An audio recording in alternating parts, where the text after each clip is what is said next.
welcome to Patriot Crusader Missions Christian Warrior Talk. We need our music. Stop, strength, and honor edition. It's quiet in here. It's Friday. It's been a long week. It's time to celebrate. So let's grab your favorite people, grab your favorite beverage, and it's time to strength and honor, strength and honor, strength and honor. All right, I see our peeps coming on. Who's here? Sorry, we were a little bit late today. One of them days. Yeah, one of them weeks. One of them weeks, but a good week. Oh, volume. Good week regardless. So you guys know the deal. On Strength and Honor Friday, sound off who you are and where you're watching from, and we shall toast you with strength and honor, strength and honor, strength and honor. I don't know why the chat didn't pick it up over there, but we have We the People. Yeah, where's Strength and Honor? We the People. We the Peeps. Strength and honor, strength and honor, strength and honor. And Michelle is here. What's going on with our chat function? I don't know, but she needs her strength and honor. Strength and honor, strength and honor, strength and honor. Let me do a test. Well, let me see what's going on with the chat, man. That would be not good if they didn't show up tonight. Well, we'll just have to monitor. That means we can't show them. Who else is here? Shay's here. John's here. Yeah, they're not popping up. All right. Wait, chat overlay, is that not toggled? Where? Yeah. That? Well, that does stuff No. over here. Well, okay. Shay, strength and honor. We're just gonna refresh the screen and see what happens. Is it going to end the stream? I don't think so. Hang tight.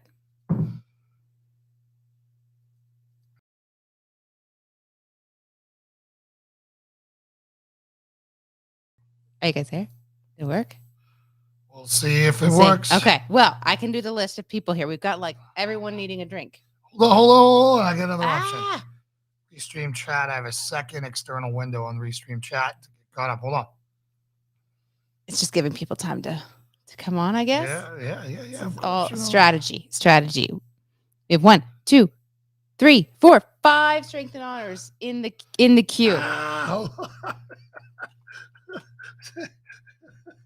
Which button is it? Hold on, I'm trying to get it so we can interact with them. Hold on. God knows why. And there's Courtney. Oh, so Facebook's not working, but YouTube's not? Yeah, so that's weird. YouTube for the fail. Yeah, but Courtney says we Courtney. can see Lauren's bump. No, yeah. Can we see? Show it. I'm in a very, very baggy Jason shirt. Show it. Santa PJs. Show it. Oh, gracious. Yeah. Look at that bad boy. Solid as a rock. Oh, okay. He was so freaked out. She was like sitting like right up at the surface today. And there was like some major extremity movement going on. He was totally creeped out. It was alien. There is definitely an alien component to being pregnant. Yeah. I mean, it is strange. Completely alien. All right. So you're going to have to run chat for us. All right. So let's get caught up. All right. We have so many. Okay. I have Facebook going right now, so you're going to have to take care of the rest. I got it. All right. Shay, get ready to drink, guys. Strength and honor, strength and honor, strength and honor. John. Strength and honor, strength and honor, strength and honor. Claudia. Strength and honor, strength and honor, strength and honor. Scott. Strength and honor, strength and honor, strength and honor. I'm following Diana. Oh my goodness. Strength and honor, strength and honor, strength and honor. And Courtney. Strength and honor, strength and honor, strength and honor. Well, that should fix my mood really quickly. Oh, wow. All I'm right. guessing you drank a little bit more than I did there. Can't you tell, guys? Did I make a dent in it? So when Lauren had to do a physical procedure, what procedure was that? The oscopies. All the oscopies. when The Lauren, up and the downers. when Lauren had a tube coming out of the front and the top and the bottom. He if you know hasn't what I'm even had saying. that done yet. No. And Lauren had to diagnose her celiac, Lord. and they gave her this giant container of The purge juice. the goop. And Lauren has many strengths. Many, many, many strengths. Drinking it. One of them, she can only take like a thimble size swallow of any liquid.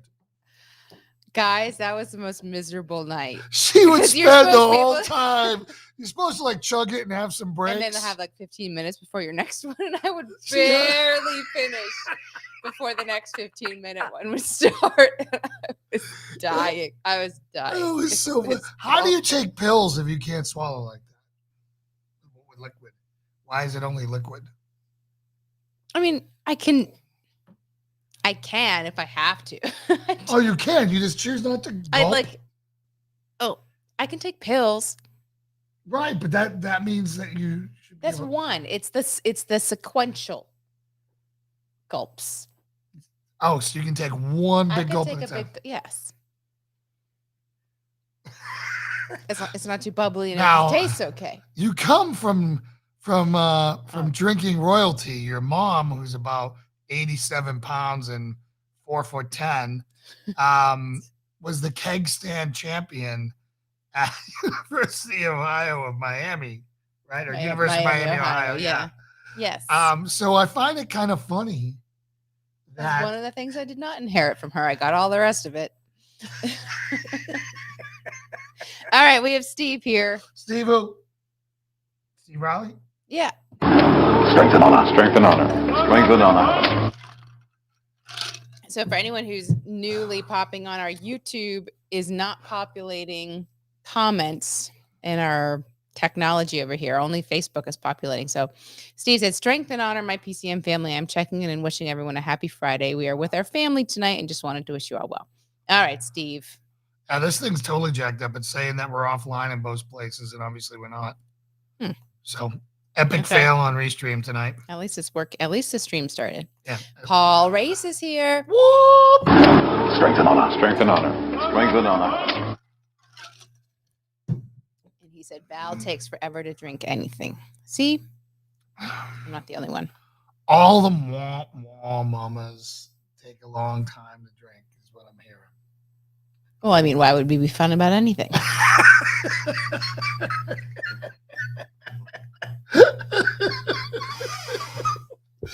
Oh, too true, too true, too true. Too true. Too true. You picked a winner. I did. I picked the most amazing woman on the planet, who has many amazing qualities and who I guess if you were going to sacrifice equality, not being able to chug something's an okay one, right? Yeah, I mean, yeah. Yeah. Yep. And it's Yeah, you're probably going I'm down a gonna- bad path yeah, here. I'm not gonna- Right. I'm not gonna Switch get out of gears. this. Switch- Back to Jesus stuff. Okay. Yep. Okay, all right, Right. shifting back. Christian audience, here we go. So, guys, today, I had heard the most powerful sermon I've ever heard in my life today. It absolutely destroyed me. I mean, it was as if the pastor dropped napalm on me and then dropped a tactical nuke to blow me to bits, whatever was left from the napalm. I mean, I wept tears of repentance over and over and over again, and also wept tears of joy for the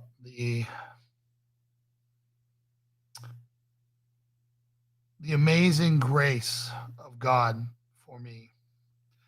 And I can't wait to share it with everyone who's going to be here next Saturday. I'm sorry, next Sunday, Halloween. We're having our first afternoon church service here, whatever you want to call it. It'll be we're home churching it up with Lauren's pregnancy in the advanced stages, and with the bug going around, we've decided to, until the baby is born, with its own immune system up and running, we got to do that. So we're gonna be doing outside services for when we can do it, and when not, we'll be in the garage or in the driveway, under tents, whatever it takes to still serve God and be responsible for our family. And we're going to start this off not with a sermon from me, but from a recorded sermon that I think we all should listen to probably for a year straight to get our heads out of our behinds and thinking appropriately. Mm-hmm. Yes, I know that you're wanting to somewhat save it. Like you said, the group of people who are I just want to know, with us. Did the Ice Queen process this as well as, did it have any effect on you? Geez, that's not kind. I'm just saying we're wired very differently. I watched $1 Million Baby bawled my eyes out, and you're like, it has not made me cry, but it is incredibly powerful. I've heard clips from it before. Like as I've gone through, I've heard some of his. Don't say who. I'm not, okay, I won't say who. All right, I won't say who. I have heard some clips, like highlights from it before, that I loved. I have found it affirming so far. I certainly eye-opening, and definitely will take you to task wherever you are in your walk. Everyone can do better. But I am currently feeling affirmed that I am on the right path. But yeah, it's incredibly powerful. Well, that's the part. Okay. That is awesome, because this sermon allows you to test if you're going to heaven. Yeah. He goes through 5 tests to know if you are without a doubt going to heaven. Mm-hmm. And they're all out of the book of John. Mm-hmm. And they are brutal. Yeah. It's a good way of breaking it down. I think a lot of the people. The gate is so darn narrow, people. And he will tell you that most people who think they're sitting in the pews on Sunday are going to hell. Mm-hmm. And no one does it like him. I have heard some powerful sermons, and nothing touched me like this one. Yeah. I'm a little more than halfway through. And like one of my favorite quotes was, if you're embracing this world and you're cool with that, fine, go dance with the devil, but don't you dare come to church and dance with Jesus. Mm-hmm. Like, holy smokes. Yeah. Like he basically says that if the world doesn't have a problem with you, you are not walking out Jesus. Yeah. Therefore, you are not going to heaven, period. You are not saved. You are not there. If your friends don't think you're a Jesus freak, or all the unbelievers haven't turned their back on you, if the world looks at you differently and has a problem with you because you are a follower of Jesus Christ, you are on the wrong path. Mm-hmm. If your sin rocks you and you are genuinely sorrowful and remorseful, you are on the right path. Mm-hmm. But if you're sitting like, it's just sin, I'll just pray for it tomorrow. That was me, the intellectual Christian, before I was spirit-filled. Yeah. Well, and I know that this landed on you particularly hard, the first piece of it, because of your recent struggle and revelation that you went through about God being good, that you talked a lot about earlier in the week. And he definitely kind of he touched on that in the beginning of the sermon. And so I think that's why, in large part, the first piece of it really crushed you. We have Linda. Hello, watching. Strength and honor. Strength and honor. Strength and honor. Yeah, From Linda. it was. I mean, I had some gut-wrenching repenting, and I mean, I was up there on the mountain sobbing, saying, "I am sorry." You know, I've been brainwashed forever as a kid, and I did not trust, and I had so much I had to own up for. Mm. It basically, you know, in this world where all of us who watch this show don't trust basically anyone. I mean, we trust the people in this group. Mm-hmm. You know, those of us who know each other and have invested in us and done the time around each other, we trust each other. And we say we trust in the Bible. But if you believe the Bible and you believe Jesus and you are behaving counter to Jesus' instruction, you're a liar. Yeah. That's the other part of it. Well, You are a full-faced liar if you say you love Jesus Christ and then you go and do things that would strip his flesh. It's like me saying I love you, and every time I go do something, it was it was the cause of someone beating you with a cat of nine tails and peeling your flesh off mm-hmm. because of what I did. Mm-hmm. Yeah. Not what I did against them, what I did against you. Right. It's like, hey, I'm going to go cheat on you, and on top of cheating on you, you're going to get flayed alive for it. Yeah. What a great dude I am. definition of I love insult Lauren injury. so much that I'm going to go do that. Yeah. Right. I love and worship her so much. Obviously, I don't worship my wife, but we say that about Jesus, Mm-hmm. that I'm going to go do that. Yep. And people, I have, you know, in the Bible it says, or, you know, it says, thou shalt not murder. Right? It says, thou shalt not murder. Yeah. And then Jesus clarifies, if you had hate in your heart, you've already committed murder in your heart. And that's the same thing. Yeah. And I needed that reminder. You and Paul touched on that last week, because I hear people, I think you've said it, Paul says it, Pastor Paul, about I've broken all 10 commandments. And it's like, Well, I've killed. But that's different than murder. We've gone over that. But it's like all these people are walking around saying they've murdered somebody. And so I needed that reminder that you guys talked about, that it's not literally the act of killing someone, murdering somebody that counts as that. You can do a lot less than that. Right. And still break that commandment. So the act of hate is the same as murder. Mm-hmm. And I have hated vast portions of the population of the United States, Mm-hmm. where I have to repent for that. You know, and again, they may hate me and that's on them. Yes. I have to be better than that. And it's so hard. You watch the news and they attack everything we love. They desecrate and attack and disrespect my dead friends who died fighting for this country. They have totally destroyed law enforcement, who sacrifice their marriage, you know, just like the veterans do, sacrifice their marriages, their sanity, their bodies, their mind, their body parts, their souls in some cases as they go and they get fractured. And they just get torn apart by the left. Mm-hmm. And it's been so hard not to hate them. It's been so hard to hate them with the millions of abortions. It's been so hard to hate them as hard they to not hate them. Yeah, sorry, not hate them for their blatant satanic worship and their blatant disrespect to our Heavenly Father.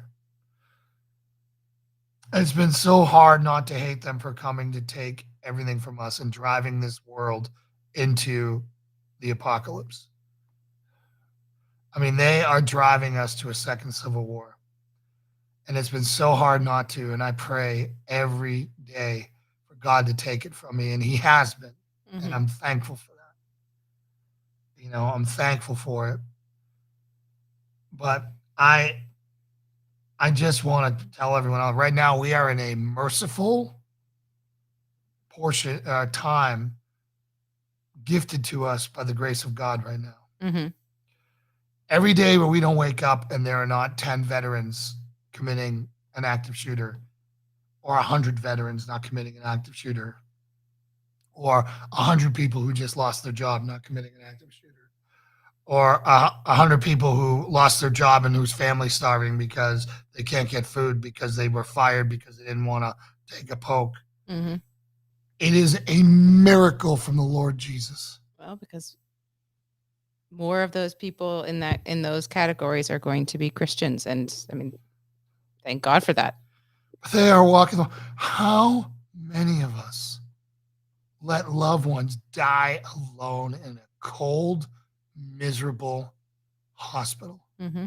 not holding their hand, allowing them to take that from us, Mm-hmm. to pray over our loved ones without questioning it. Yeah. Yeah. How many last rites were not given? And like the fact that hospitals are not burnt to the ground right now is a miracle. Mm. And I'm thankful for that. I'm not calling for those things. I'm just saying it is amazing to me that the grace of God has sheltered us from that, because when that happens, the world changes. And we don't know where it's going. Mm-hmm. Do you have any comments? Michelle said, hate is such a powerful emotion. It is. Yeah, I would say it's one of We the are called to strongest. hate sin. Mm-hmm.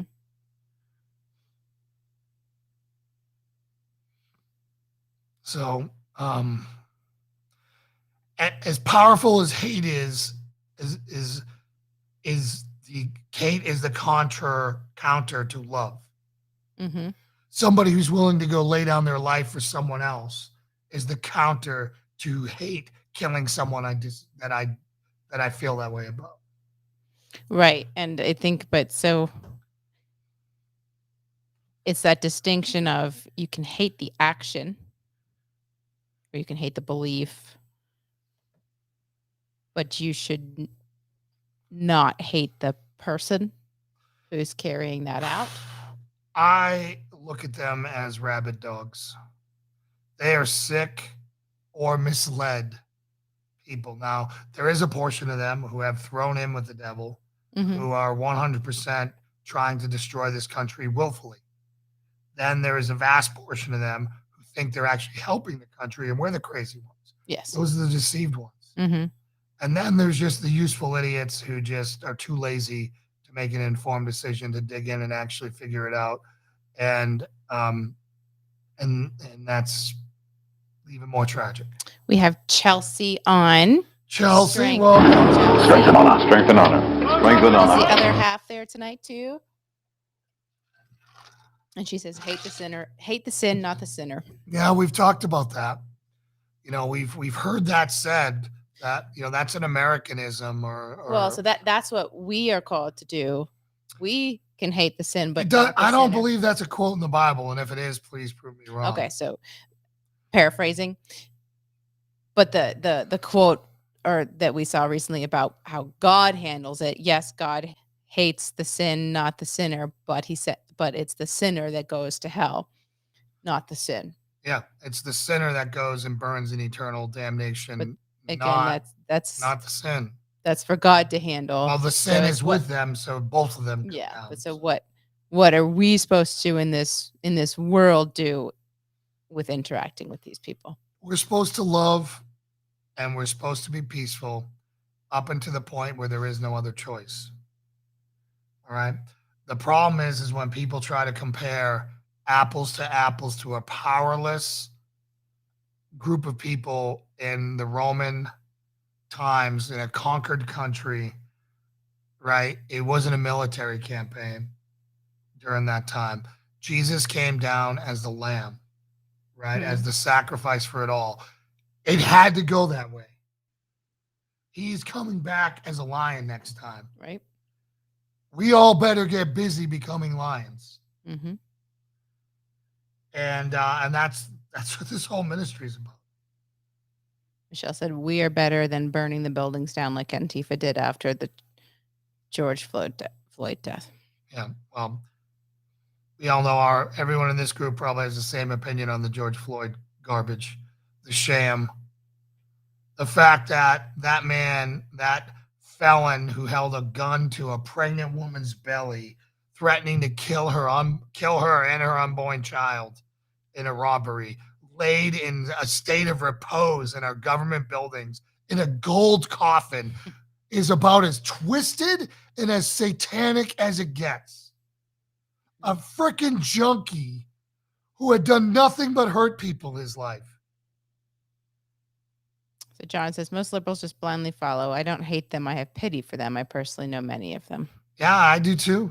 Yeah, I think it's finding a different way to express an emotion. But it's walking out to turn the other cheek when they're slapping you in the news, right? They're literally slapping in the news and you have to turn it off for their cheek. They're disrespecting you. They're calling you all these names. They're like right now in America, we have two justice systems. Mm-hmm. One for white 100%. Conservatives and one for everybody else. Mm-hmm. And we are being persecuted. We are being hunted by the FBI, the CIA, the National Defense. People has been weaponized. The justice system is weaponized against us. Yep. Soccer moms and parents fighting for their kids' education are now considered terrorists, while BLM and Antifa are not. Yeah, it's one of the most ridiculous updates recently. Yep, he died of an OD. You're 100% right, Michelle.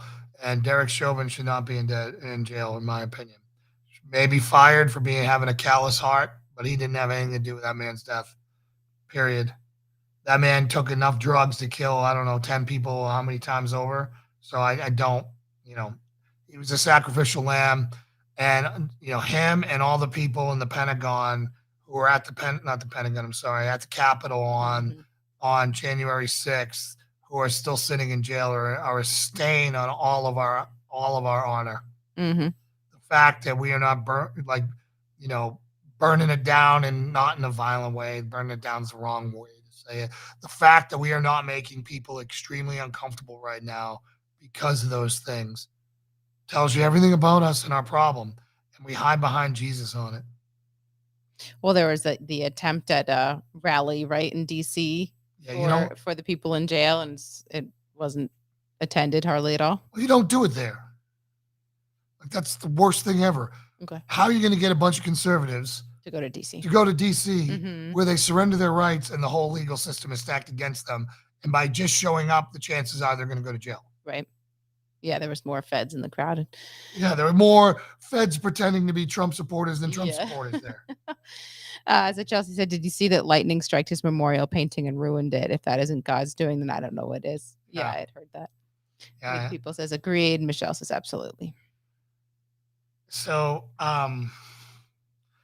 the worst part about the modern Christian today is that we hide behind Jesus's distorted pacifism as our updated shield. Version of meekness, not our updated meekness instead of the original version of meekness. Meekness as our shield to not do anything. Mm-hmm. I had that sermon today brought something else in context to me that was amazing and brought some clarity to me. When Jesus talks about, I was in prison and you visited me. Yes. Yeah. That was not talking about doing prison ministries, people. In the ancient days, in a lot of third world countries, they do not feed you. You're basically in a prison cell, and if people don't bring you stuff to live on, you will starve to death. Mm-hmm. And that's what he was talking about. Yeah. And that's what he was talking about. And here's the thing.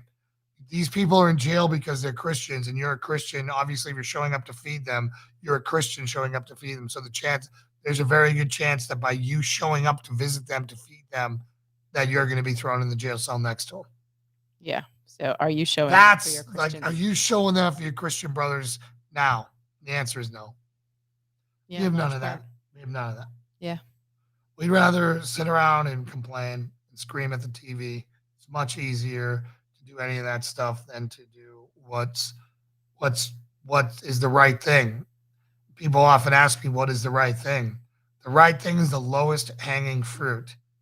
Find the lowest lever that you can get leverage on and push it with everything you have, or pull that lever with everything you have. And that is your local reps.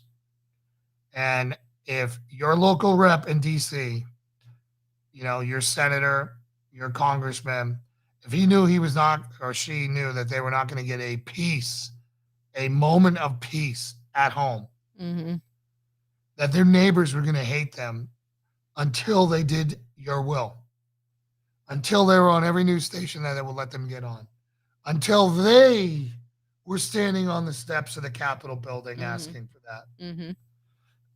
That is the only peaceful way we settle this. Otherwise, it's going to be violence, violence, violence, violence. The fact that somebody hasn't killed Fauci yet is a miracle. Yeah, I mean that's in line with all the other miracles that you were mentioning in the beginning. Yes, it's a miracle. I'm not calling for it.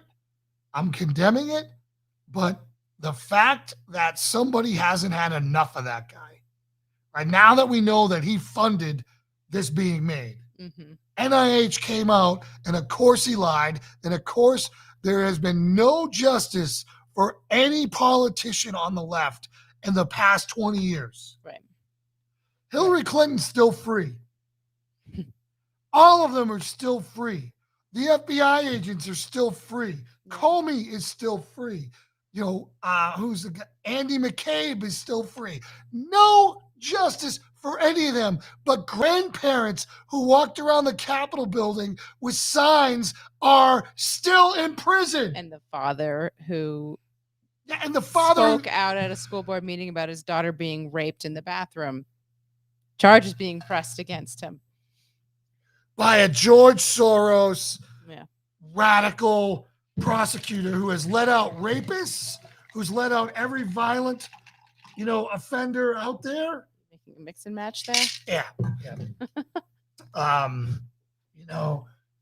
Who has let out all of these predators, but throws away prosecutes with jail time a father who was trying to tell this to expose the school board that his daughter was sodomized, butt raped in the bathroom by a guy wearing a skirt.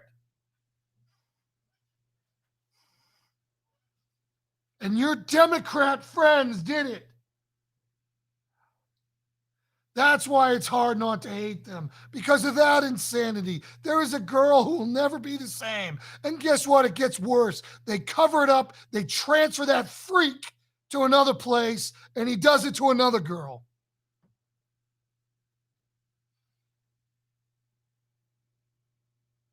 Shame on all of us for not being plugged in sooner.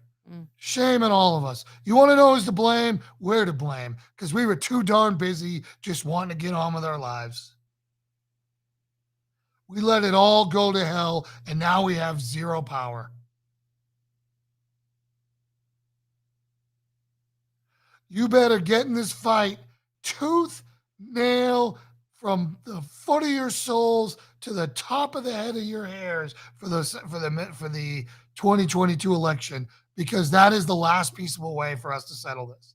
If we elect a diehard Make America, MAGA Congress and Senate to go after this administration, that is our only hope. If elections still mean anything at all anywhere, that is our only hope without the country fracturing into several countries. It's going to be very interesting to watch. Virginia is kind of the next test. When we were just there, they have this upcoming governor's race, which is going to be, polls show kind of neck and neck. So it's going to be interesting to see what happens with the actual voting machine. I think they're gonna steal it because it's so close there in a blue state where they've stacked all the odds for the Democrat. That's so to see what the results show compared to what the polls are showing and all of that stuff, that'll be a measure on where our voting system is. All right, so we have some comments. Doc, welcome, Doc. Strength and honor, strength and honor, strength and honor. He said, upside down land, wrong is right and worse. Law enforcement is being gutted and weaponized. Chelsea says, Lord help us, it's shameful. We've been asleep far too long. Shay said sickening. And Michelle said, but we're not supposed to talk about it anywhere, especially on Facebook. Well, that's why we're on YouTube, but they're not much better, and why we say things very specifically on this program to not hit the algorithms and to show that we are reasonable people. And then Doc said folks need to be way more involved because they're rigging the system, can't be outside looking in. And I just put up the number because I saw Doc on. So if anyone wants to call in tonight, we would welcome the company, a guest to join us. 423-930-9306. If anyone wants to do it, call in. So, Blue Hawk, if you're watching this, the stuff you're saying, dude, is so far-fetched and it's so out there. It's hard for me to take anything you say serious. I want to help you, dude. I want to, but I mean, everything you're saying right now is so fantastical that I tried calling that sheriff. I got no answer. I need some validation from people that, you know, what's going on. And the other thing is I'm not subjecting my pregnant wife or my family to the situation that you're on. I'll take you to a shelter. I'll take you to another place. I will help you get to some professional help, but you can't come here. You're in crisis. I don't know if you're suffering from mental health issues. I love you, brother. I'll continue to pray for you, but I am not, you know, whatever decisions you made to get to this point, I do not understand fully what's going on, and they do not come across as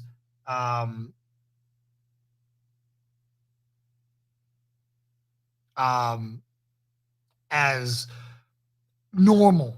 I'll just put it that way. So back to the show.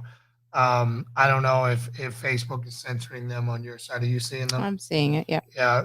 I have the hardest time communicating with them. Every time I go to try to click in anything, it's gone by the time I get there. And I don't know if it's the algorithm purging it because of that. I'm just saying that, brother, you know, I can list 4,000 organizations within 100 miles of you that are shelters that you can go to, that are Christian organizations you can go to, that are all those things. And you're going to have to obviously be stable. You're obviously going to not be able to bring weapons in there. You're obviously going to have to play by their rules. And if you're not willing to play by their rules, you're not going to be willing to play by my rules, which, you know, there's got to be some trust built up throughout this before I'd be willing to even bring you within 100 miles of my family right now. There's been too many Chris Kyle situations and too many unstable things going on right now for me to risk my unborn child, my 2-year-old daughter, by bringing you anywhere near here. That doesn't mean I don't love you. It means I love you. It means that you need to go to a shelter with trained professionals to help you deal with your issues. All right. Maybe everything you're saying is true. Maybe the government is hunting you and the government's doing all this stuff and the Aryan Brotherhood is shooting at you and all these other things, which if you're a white guy, I don't know why the Aryan Brotherhood be shooting at you for handing out Bibles. That doesn't make sense to me. So again, I don't want to refute things. I don't want to, turn this into this. I just want to say, I hear you and I am willing to help you get from point A. I'll pay for a cab for you to go from where you are to the closest Christian shelter where you can get some veteran help. I mean, the VA will take you in. So that's all I'm saying on that issue. I won't address it again on air, but I do care about you. God be with you. I don't know if you're on drugs. I don't know, whatever. But for normal people who are, trying, I've been a cop. I've been around, homeless people. I've been around people who are schizophrenic and have all these issues. And it's a terrible reality that they can live in. But again, I'm not going to subject my family to that. So this program will pray for you right now. Dear Heavenly Father, we come to you now for a brother in need who goes by Blue Hawk. I know his real name, but he goes by Blue Hawk. Blue Hawk has had a very colorful life, brother, but he professes that he has turned towards you, Lord, and that he has been serving you, handing out scripture and trying to do your will now for a while, Lord, for years. Lord, he wants to come closer to you. He wants to be a part of your solution in this world. He only wants to serve you. These are the things that he professes. Lord, touch him and heal him of any maladies he has. Lord, make his path clear to what he needs to do.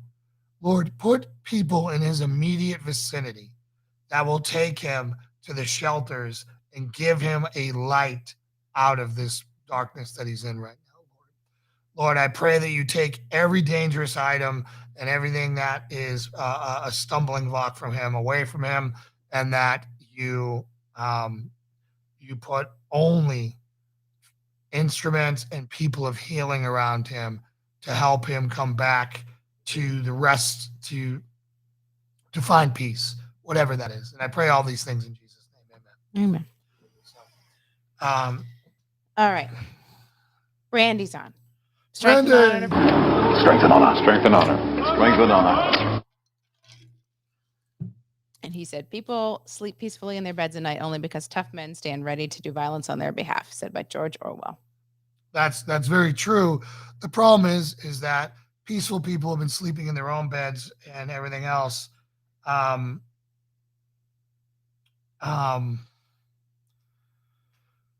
They have gotten too complacent with everyone else doing their work.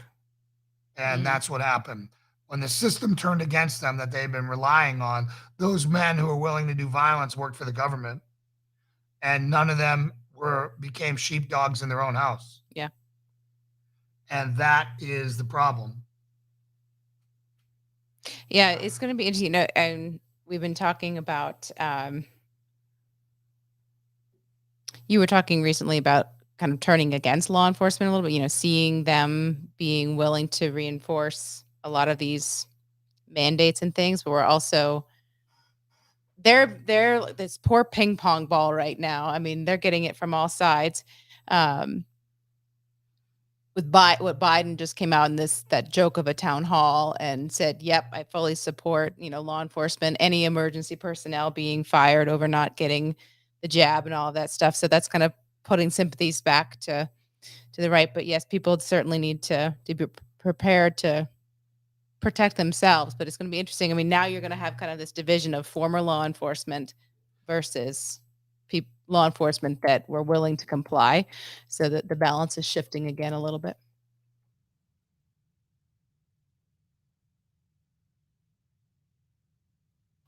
Okay. Handle this later.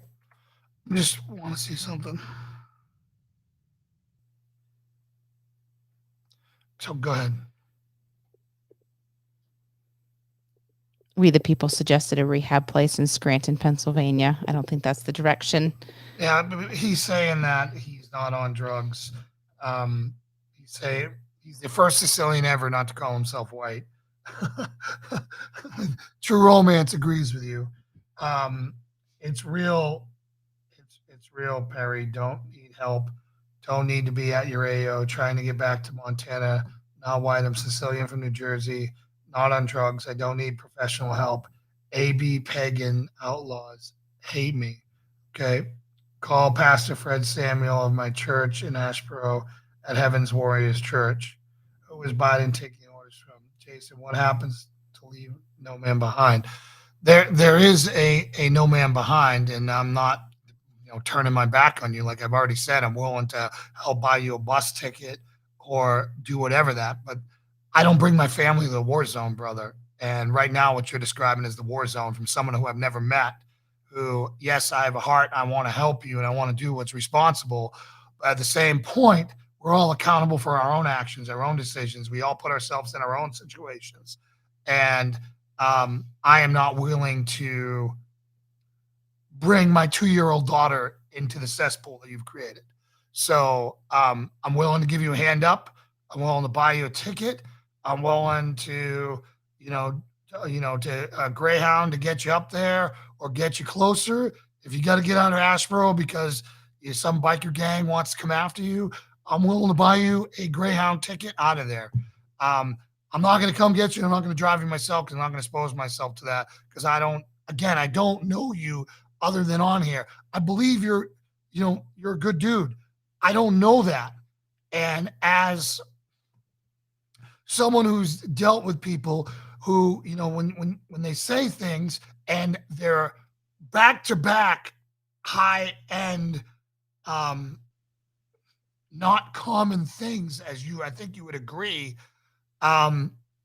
it stretches the probability and the possibility there may be some danger there.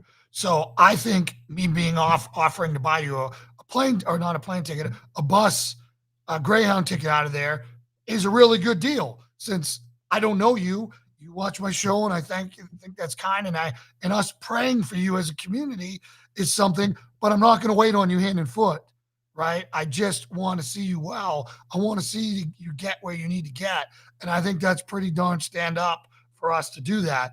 I'm not going to drop everything right now, hop in my car, drive to meet somebody who I don't know where they're at, right? Again, if I knew you from before and I had some baseline, I could figure out where you're at.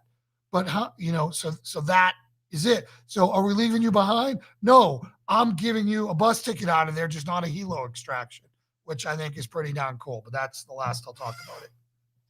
Yeah, I think we can handle anything else after the show. Yeah. So, if you want to go back to talking politics, we the people said, who is Biden taking orders from? China. We all know that. Yeah. It's always going to be China. As the Chinese, that's why this whole Taiwan thing that we declared that we're going to defend Taiwan if this happens, if they invade, is laughable. Mm-hmm. Biden right now is trying to appear tough, right, to the rest of the world, so he can try to get whatever negotiated crumbs that China will say. Right. We'll take over this and we'll give you back X, Y, and Z, or we'll do X, Y, and Z, which will be minimal. But Biden will then be able to say, he'll wiggle out. He's country. I mean, the media won't even cover it when they don't even cover it when he lies back to back. Right.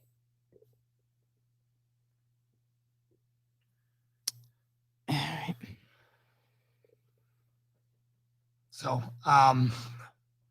So anyways, that's kind of where we're at right now in the state of the world that we're in. And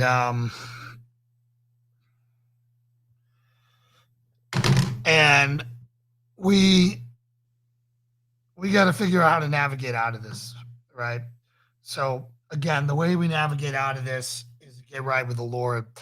The question is whether you're right with the Lord. And we're going to talk about that not this Sunday, but next Sunday. Mm-hmm. I am excited about the architect coming and walking the property. Yes, Wednesday.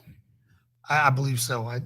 So walking the property with the architect to get an idea of what we can do here is going to be huge, and that'll be the first or the next step in us fundraising to try to build a place of God here, a beacon of light, a bastion of light, to train Christian men and Christian young men, particularly Christian men with families, on how to be the hero of their house, the defender of their house, and the discipler in their house.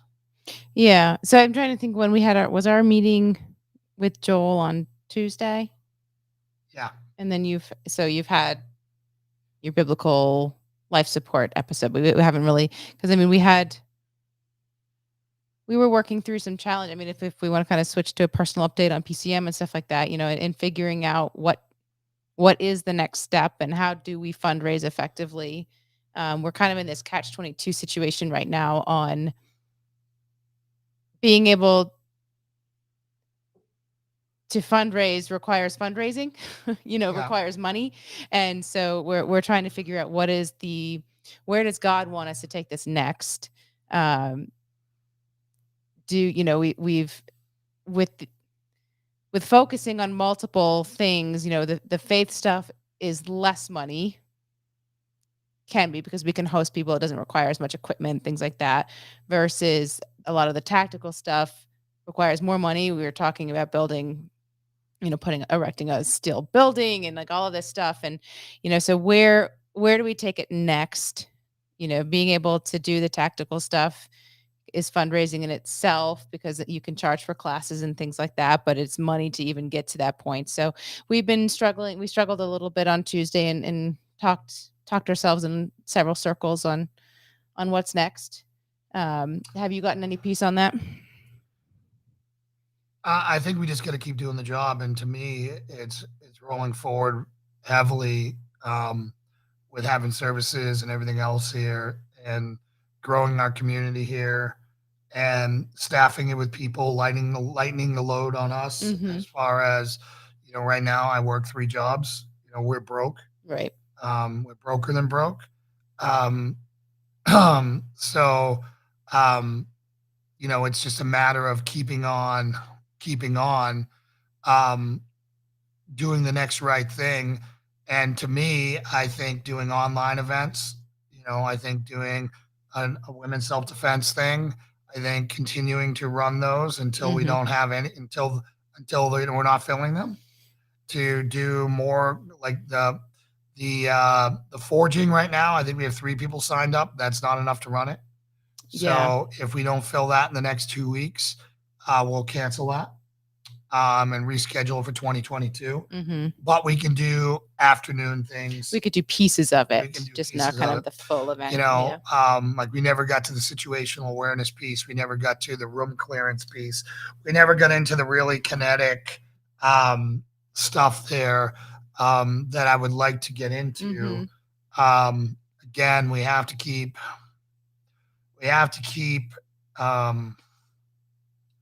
moving the chains, and by moving the chains, strengthening this community and showing progress. The more progress we show here, the more people will be inspired to want to be a part of it. So we have someone moving in with us next Friday. Strength and honor to Diane. Strength and honor. Strength and honor. Strength and honor. I hope to plug Diana into PCM and to figure out what her skill set is and what she can be trained to do. Yeah. And to use her for the Lord, period. Yeah. Plug her in to where her strengths are and let her serve. Yep. And I'm really excited about him. That's the second person outside of us. And if anybody else wants to volunteer and come down here, we've had some offers from some of the Calvary Chapel guys. Brad has asked to come down here and volunteer, and I'm willing to have them volunteer. I'll accept their volunteering. There's so much work to do. Yeah. And not all of it's glorious. Well, and I was going to say, there's also some things that can be done remotely. If anyone does have any interest in being involved a little bit more in the family, there's social media stuff. There's stuff kind of with what we could do after a podcast, with the podcast to kind of blast it out a little bit more, get a little bit more attention online. That's not something you'd have to be local for. So if anyone has interest in anything like that, you can reach out to us privately, because any help, any volunteering of any capacity would be super helpful. I agree. Appreciate it. Yeah, I agree. So the next portion, Brandy just asked a question. He said, "What can we do living outside of Johnson City?"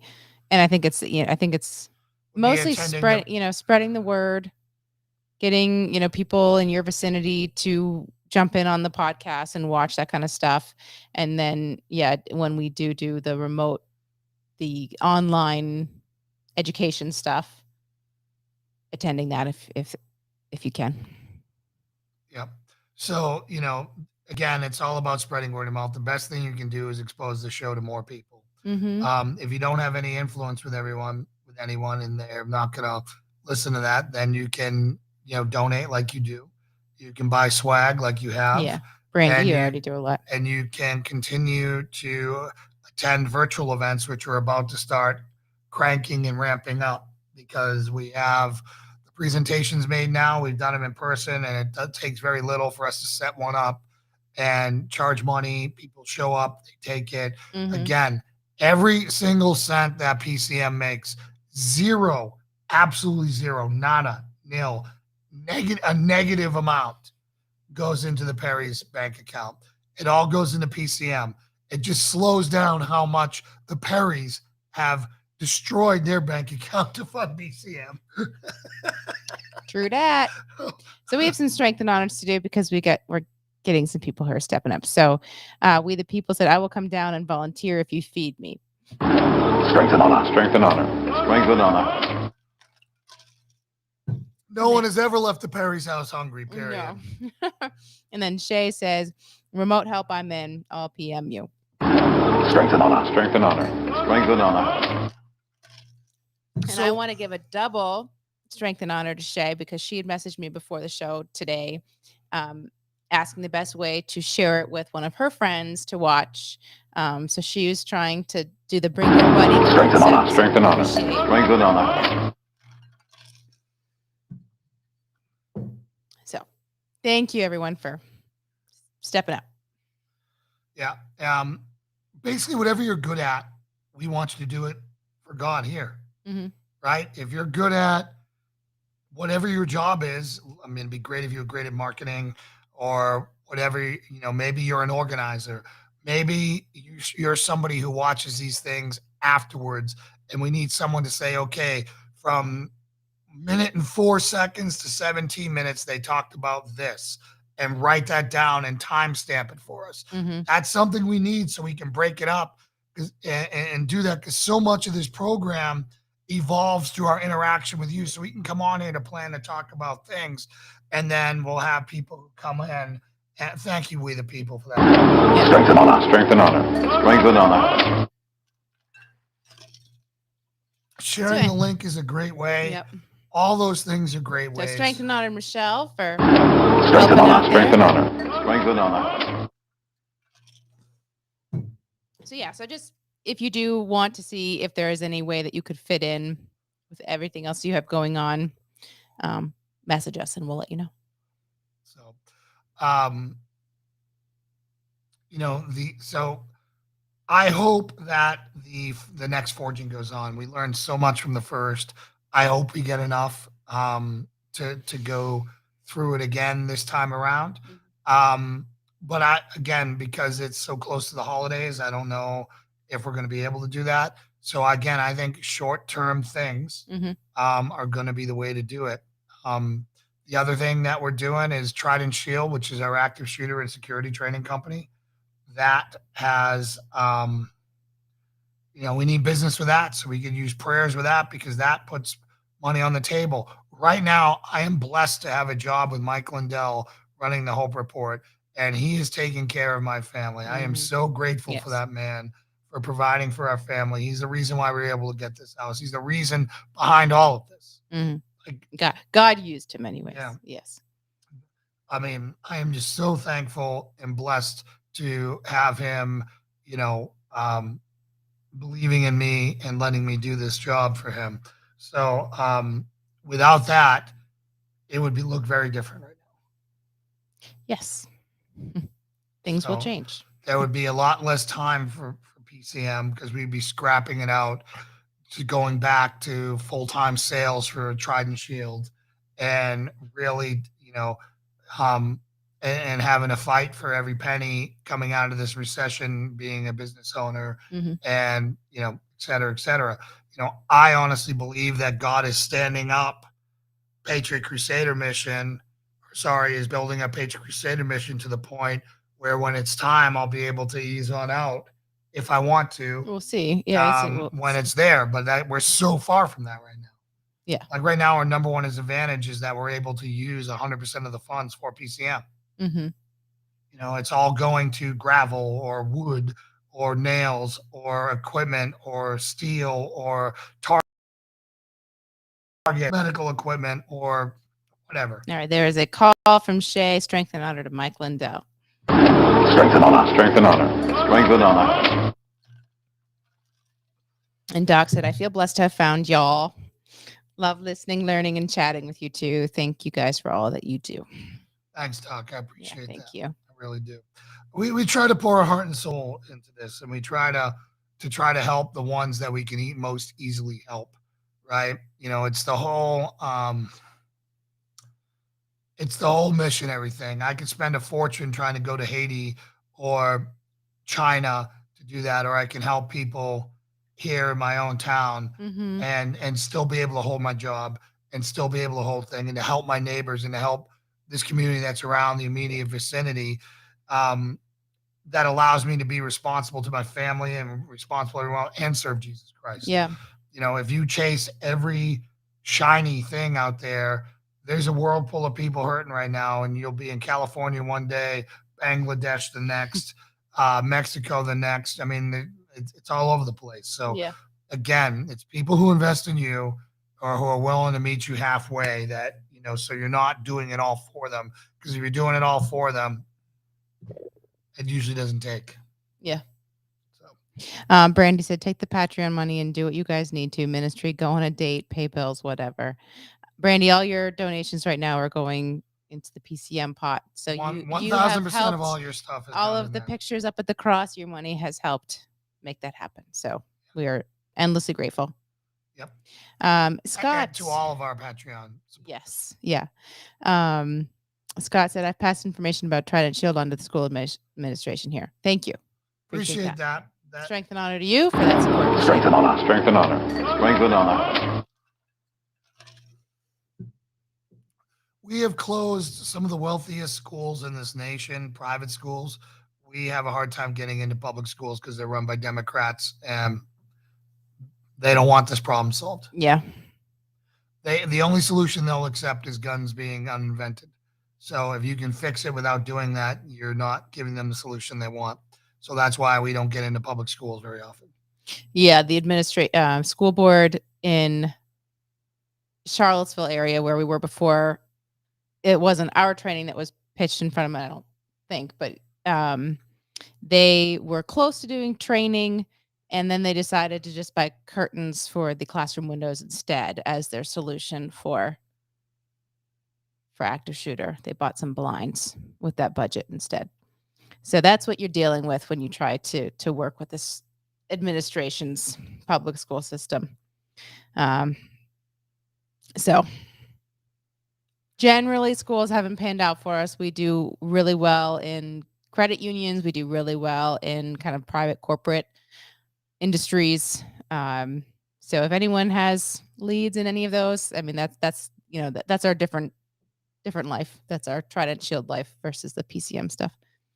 But you can also rally together, if talking at churches, the churches that you go to, homeschooling cooperative, see if anyone wants to do a remote webinar, self-defense class or church safety class or anything like that. We could certainly get that up and running, and that would be for PCM. Yeah, and the other thing that we would do is student life skills. So particularly homeschool kids who are rising into college, we try to get them caught up on life skills, what we call life skills, how to avoid catastrophe and how to live empowered at school.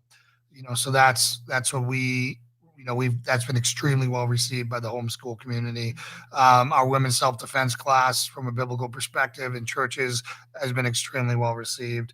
Our active shooter classes and security classes for churches has been extremely well received.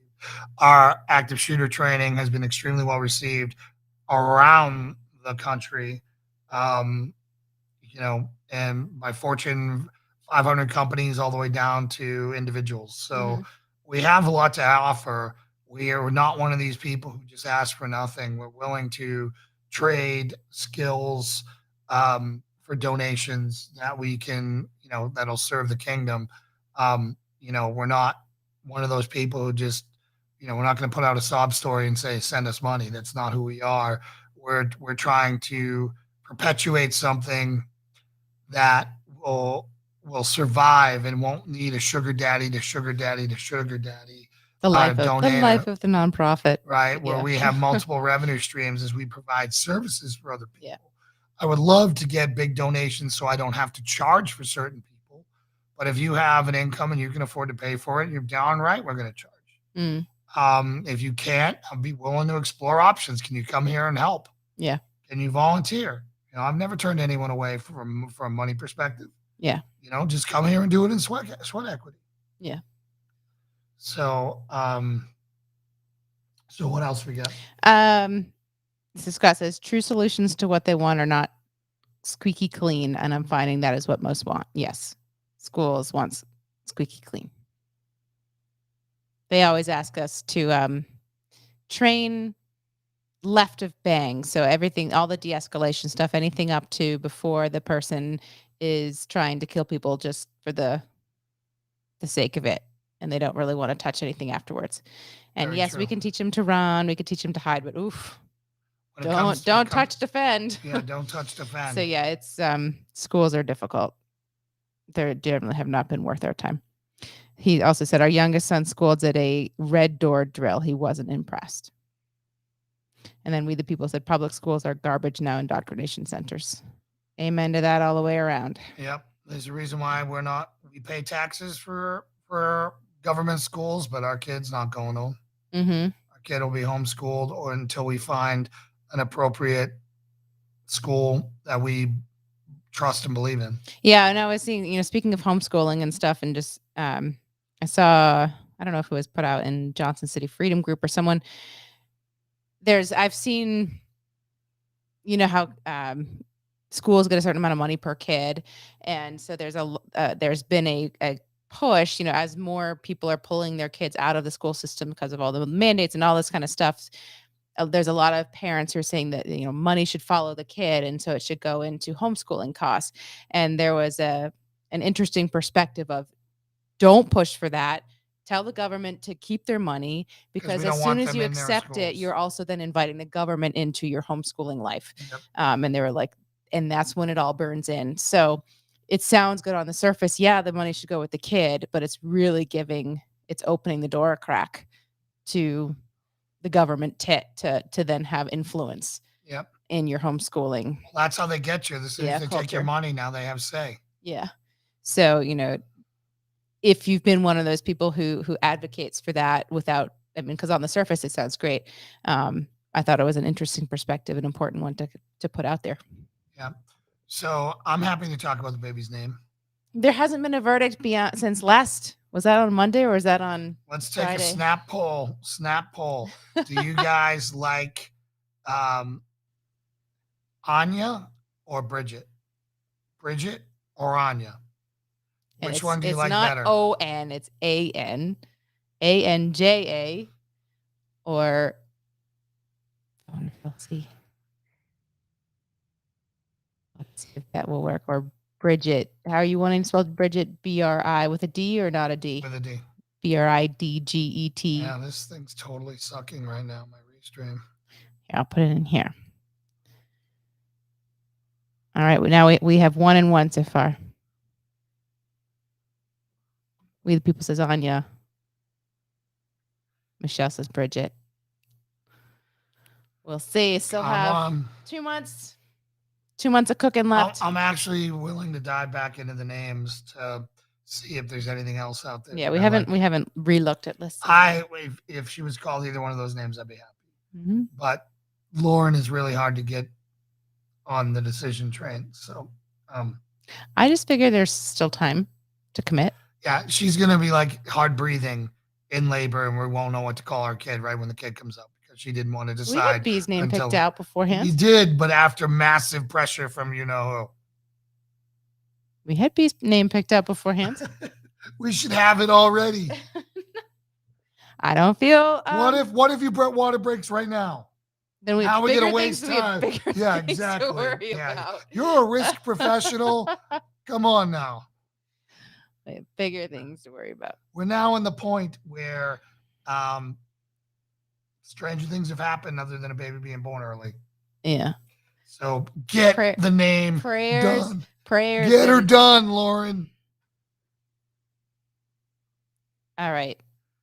Let's see. So we're actually leaning more towards Anya than Bridget. All right. So we the people Anya, Michelle Bridget, John Anya, Claudia Anya, Mary Jo Bridget. Hi, Mary Jo. What up, Mary Jo? Strength and honor. Strength and honor. Strength and honor. Our slacker neighbor now. Right? She's like, I got here, so now I don't need to be as prompt. With people said Anya is nice because it's different. I know lots of Bridgets. Never heard Anya until you guys said it. And then Joe said, I'll have my own nickname for her anyways. Of course. What your nickname? What is your nickname going to be? That's a hard one to have a nickname for. Because we were talking about this with when we were picking B's Anya, name. I mean, I We can were like, immediately go to yeah, AJ. yeah. Yeah, Yeah. That doesn't have much life to it. I like AJ. AJ? How it's spelled. Okay. I wouldn't have said AJ. I mean, that's right now. That's what it is until some cutism takes over. Yeah. You know, like what's her personality like? Please God, let Yeah. it be. If Let it be it's- sweet if and it's- calm and quiet. If it's sweet, calm, and quiet and amazing, then we'll come up with a very loving name. And if it's not, she might get like Kate. Karen. Karen, sorry. Poor Karen. We'll get a Does Karen. anyone know a Karen these days who's like tortured by their name now? I feel very bad for Karens, Yeah. especially the cool Karens. There has to be cool Karens out there. I'm interested to just see the statistics on how many babies were not named Karen this past year compared to before. So Mary Jo says she's been listening quietly. Well, you should have said hi earlier. That's exactly why we chose it, we the people, because Anya means grace. Well, actually, Was that grace or what? I can't remember. it means God has favored me. Yeah, which can be In translated to Hebrew, grace. I think. Yeah, so and depending on how you spell it, the YA versus the JA can change it. God has favored me, which is grace.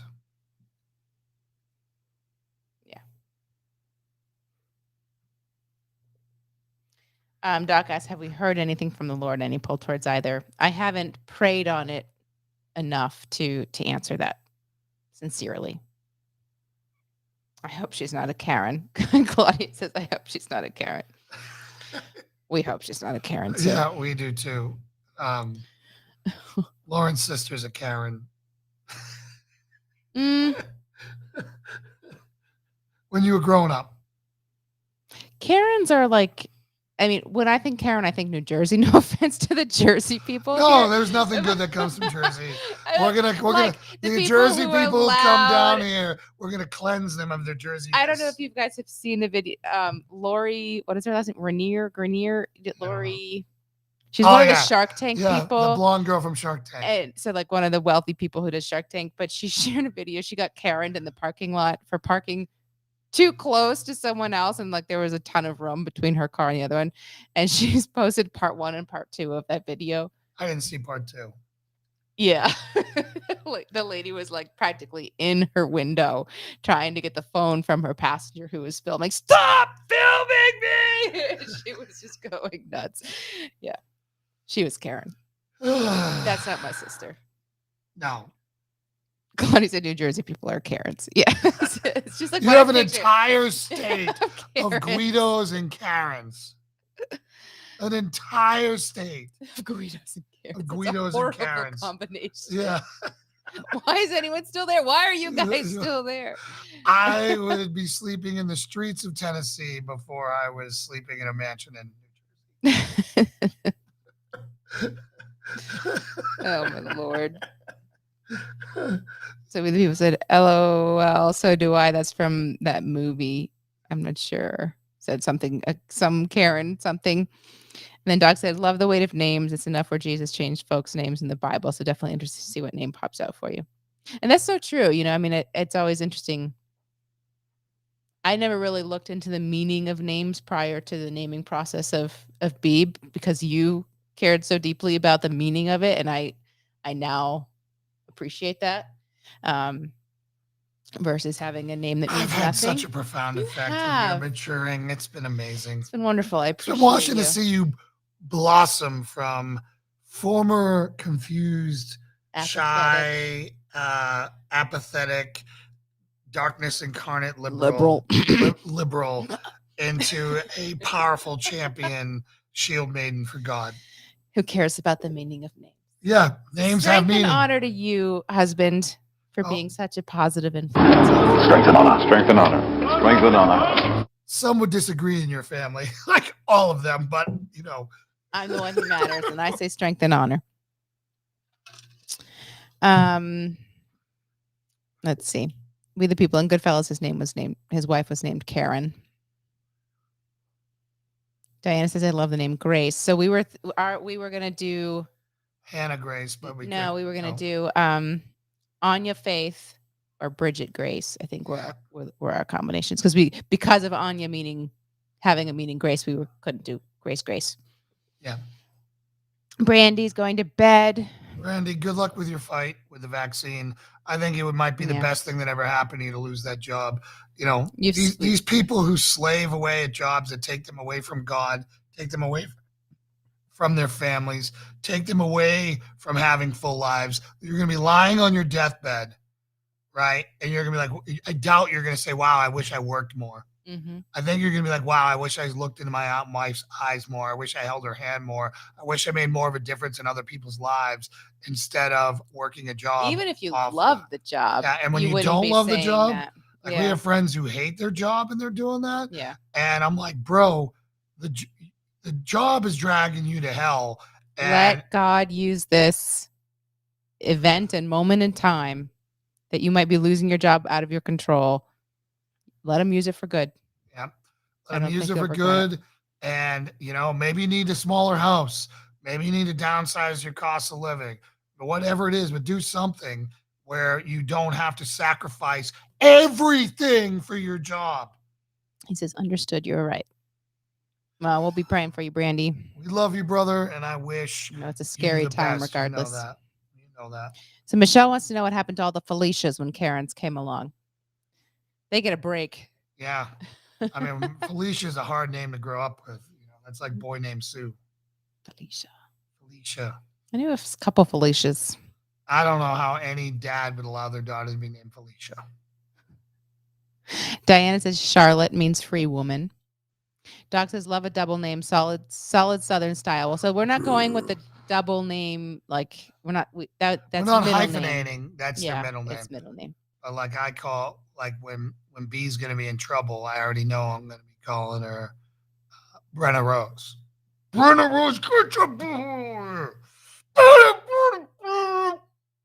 That's coming. Yeah. Yeah. That where's the hammer of woe? Right here. This hammer had many purposes last night. Yeah. Do you want to talk about small group? Sure. Let's talk about small group, particularly for those who didn't show up. So John said straight to hell. Who's going straight to hell? Straight to hell. Someone. We the People just find a patriotic doc that will shoot the poison jab in the sink and put you in the system as complying. That works too. There you go. That's what I used to do when I was in the military for the anthrax. Remember, you didn't know the statute. Sorry. That's what I heard somebody did. Yeah. Check the limitations on that one. Yeah. Stop. Oh, who sounds like John Ferrace right now? Which one? What part? You, I'm guessing, but I'm not sure about what. Oh, probably the scolding bee part would be my guess. Yep. Diana, what is your middle name? What were you what was sternly said at your house as far as when you were in trouble? But yeah, small group was great last night. So that was something that we did within our private Facebook group that a lot of you guys are part of. Diane and Nicole. John said, sucky job. We'll send you straight to hell. Yes. Yes. That it will. Not worth it. Could you imagine having a sucky job here in the world and then going to hell for eternity? Because of it? Yeah. Because it's like, you made a false idol of a job that you hate. I don't understand it. I don't understand it. I've never done anything for money. I walked away from the military at 16 years when all I had to do was make it 4 more years for a pension forever. I don't care. Yeah. It's not about that. It's about serving the cause. Yep. And now I serve the cause of Jesus Christ, period. Boom. Done. So Diana said, it was just Diana. I think I can hear Claudia yelling that. Yeah. Diana! And then John saying, little Princess Diana. Yeah. My dad just said boy, and I knew the pain was coming. It's kind of like when Paul Washer, when in our basement now, boys gets to the basement. You're like, oh shoot. Oh shoot. Anyway, small group. We'll finish this conversation this time instead of just starting it for the third time. So we had small group last night. It was just people who attended the forging. Who I mean, others were invited, but I think it was just people who. Yeah, it was just forging crew, right? I believe so. And it was great. It was really nice to, I mean, we do this with you guys 3 days or 3 days a week, and we have our chat section, but it's always nice to be able to see people face to face and dive a lot deeper than we ever do, in a more mutual manner anyways, in kind of the one-sided podcast. So it was really great to touch base with people. I think one interesting comparison that, kind of a lot of people had in common, and we warned people leaving this little bubble of Jesus that they got for that weekend, that as they stepped out with the confidence of this relationship in Jesus, Satan was going to be coming after them because he was losing them. And I think a lot of people found that they had a harder week this past week for various things, and either drifting back a little bit or things got harder, out of the blue. Every one of us got And attacked. It's Satan hates to lose. So I think that is something that everyone needs to be cognizant I think of. that is a amazing affirmation that you're doing the right thing. Yeah. Right. Again, if the world doesn't have a problem with you, then you are not following Jesus. Yeah. Right. And, all of us had that experience, some experience of that in some way or another. Mm-hmm. And, they certainly don't prep you for that when you say the sinner's prayer in church.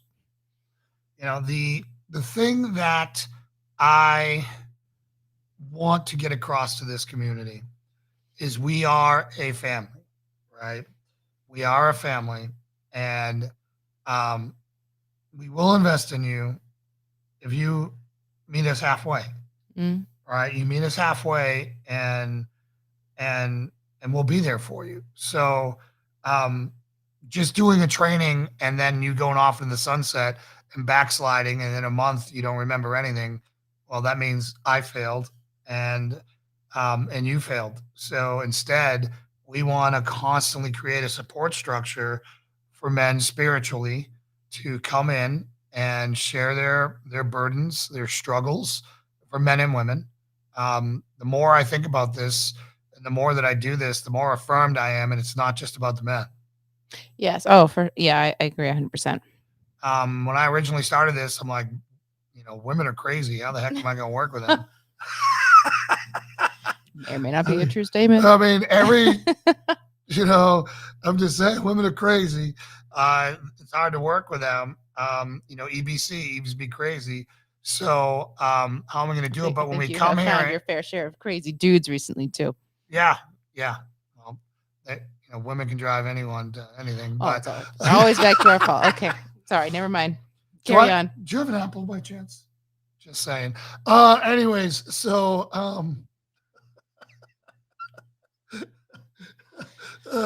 yeah, we should start every show with Lauren holding an apple in her hand just to remind everyone. Oh, I went down. Who needs that reminder when they have you? Oh man. So but I am heavily, affirmed that we have something to offer men and women. Mm-hmm. And I just want this to become a vibrant community, because so much of women's fellowship sucks. Mm-hmm. And not everyone wants to learn how to knit. And not everybody wants to, do lame, subservient classes. Right. And some people want to learn how to be shield maidens. And I think that is an awesome thing, and it excites me. Mm-hmm. It excites me more than the men. Watching you hit hard the other day reminded me how proud I am of you when you get on there and just crush it. Like, I wish you were not pregnant, so I could have cut you loose on the combatives line and let you smoke everyone there. Well, not pregnant and not out of shape. I mean, I'll take the pregnant excuse all day long, but still, there's more going on. Yeah, here, you still got it. You still got the mechanics. You still got the pivots. You would still hit harder than most. And, and I saw a lot of that in Diane and Mary Jo. They really got the technique down ladies quick. represented. Diane particularly so. And I think that she's going to be hitting like a dude in no time. Or like an awesome. Well, no, we're going to call things what they are here. So she's going to be hitting as hard as a man. Okay. In no time. All right. Diana said Adams also be crazy. Yeah, because Adams chose Eve over God. That's how stupid we were. That was the cause of all of this. Ken Graves does the best. The best.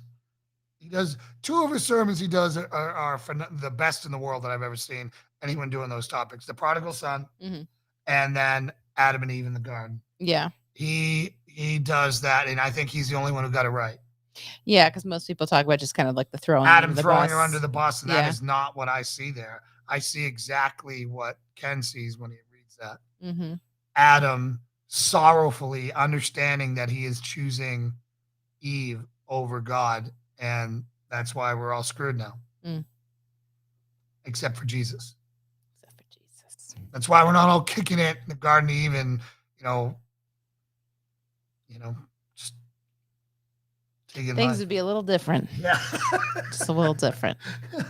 Dennis has gotta hit him with the 1-2 pow. The 1-2 pow. Yeah. 1, 2, 3 pow. We never got to your 4 pow. Never got to the 4 pow. So but I thought so kind of getting back to talking about, people coming here for a weekend, and then if they go right back into their routines and no follow-up, and it's inevitable that people are going to backslide. And I you were constantly checking in on people. Good night, Doc. Well, that's Strength my job. and honor. Strength and honor. Strength and honor. Strength and honor. I think you talk to some people daily or almost daily, and I think I'm not sure that people can speak to them for themselves who are on here, but I'm not sure everyone expected that of you. But it did seem to be very appreciated that you have been able to help them continue to apply it as they get back into their real life. They left the bubble, and people who are struggling on kind of what is next, how to apply it, making sure they're doing okay. And I'm curious if you feel, I can't remember what kind of follow-up you might have gotten from ORW after you had that life. Very little.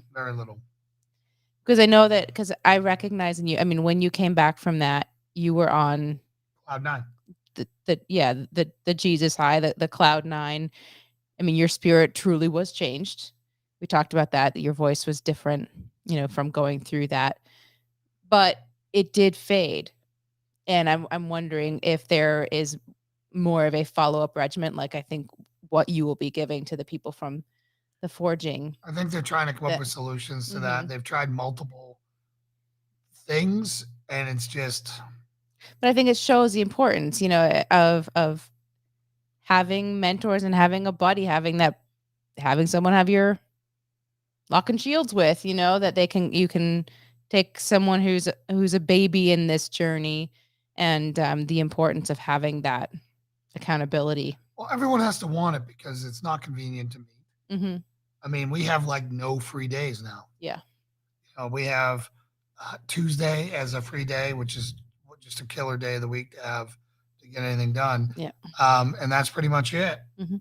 So and that's for everyone else too. But it's worth it. The sacrifice is worth it. It wasn't work to show up to that. I enjoy everyone there's company. Everyone's story and everyone's progress and watching God work in everyone's life was great. And then today, this morning, God put it on my heart to call somebody who I've never called in the morning ever. Yes. Yeah. And I had to call him, and because it was crystal clear to me what he was supposed to be doing. And I asked permission to tell him, Mhm. You know, I said, hey, listen, I have been heavily, convicted to tell you something. But if you don't want to hear it, tell me now and I won't say it. But if you want to hear, what I have to say, I'm here.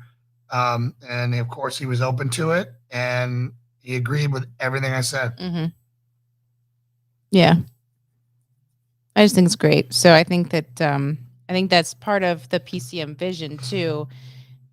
Ultimately, there's the goal of helping disadvantaged youth or kind of boys who don't have a good father figure. Mhm. They, discipling them prior to going down the wrong path, avoiding the testimonies that you get on the Hope Report all the time. Yeah. But also taking veterans, law enforcement, men who are seeking purpose also, and pairing them up in a kind of mentoring, discipling I would like to role. do the same with Yeah. women now too. I mean, I think they Sure. really Yes. need it, Mhm. right? They really, really, really need it. Women's fellowship typically sucks, and I want to create something vibrant here, which is why I don't like separating the groups. Yeah. You got to make efforts so it doesn't become the love boat, right? Because that's Right. not what this is about. Nope. It's like That's the not last thing it's Jesus. about. Yeah. It's about coming here and growing and investing in each other in a spiritual way, not a sexual way, or not anything like that. And I'm sure that's why most people don't do it, because it must be hard to keep that from that. But at the same point, um, men and women struggle to connect Mhm. throughout time. Mhm. What better way to come and do things like this and to hear things aired publicly that help them connect? Yeah. The only problem and the only drawback I see is people not wanting to get vulnerable in front of their significant other or air things that Yeah, it's they're almost not ready it's for not them. even just a kind of an opposite sex thing. It's more family Family member members, right? that would Like be harder like to. Diana has been Yes. I so admire her brave, so much. so brave, so brave, so awesome. She has been a fearless, um, or I wouldn't say fearless. She has been brave and has overcome and has been an extremely, courageous warrior, stepping into the gap and venting her struggles in front of her father. Mm-hmm. Whereas most people would shut down with that person next to them. Mm-hmm. And Yep. so again, I just respect her so much, and that's made me admire her Mm-hmm. for that. That's the spark in her for doing this. So yeah, let's do it to To Diana. Diana. Strength and honor. Strength and honor. Strength and honor.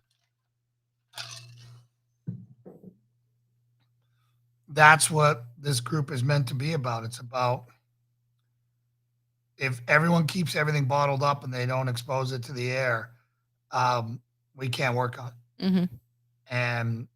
And for everyone who may come into the group at some point and doesn't share, or is considering coming in the group and doesn't share, or has been holding stuff back, we all know you're jacked up. Everyone who Everyone sits has their own around, version of it. everyone is jacked up, and when you don't say it, we just assume you're 1,000 times more jacked up than you probably are, right? Yeah. So there's no hiding it. It's written on your face. It's written on your chest. It's everything about you. It's why you're at where you're at in your life at that moment. It's the culmination of your brokenness has brought you to that moment, which has brought you to this event, which means that either you seize the moment, you embrace it, and you roll into this group and you share that pain and get healing, Yeah. or you don't, and you Well, and don't that's get as much as you could. Yeah, I think because you see the people who truly open up and share how much they get from that. It's not for other people. Yeah. It's They're the ones we getting the had healing, someone, but it does help everyone yeah, else. we had someone literally leave a day early because of just sharing their testimony in a way that they'd never done before. Rocked them so much, brought them so much healing that they needed to go and share that with their family. Yeah. And for people who struggle to open up to that level, they're not going to reach that nearly as quickly. Yeah, to let you put that burden down. That's Mhm. it's weird confessing something. It just makes it vanish. Mm-hmm. And it just that's how it works. Yeah, I know. I mean, it's been an evolution for me. I'm a very closed book. I struggle showing emotion in front of even you. I've grown into that. And so certainly in front of other people. Did you Dog. Odin? Yeah, his butt is awful. It's so bad. He came over here and dropped one earlier. It was really bad. If people remember, I was like, oh, his butt. Yeah, and he's all the way over there too. So the fan must have picked it up. My Lord. Anyways, yeah, but yeah, I'm not good at showing emotion. I'm not good at letting myself get to the point about talking about something that I know is going to make me cry, because I have a hard time communicating through that. So that's something I'm working on too. Well, I appreciate. I mean, you're not afraid to have difficult conversations, which is a great thing too. Well, that's another thing you've made me better at. Wow, I'm a pretty cool guy. You're the best.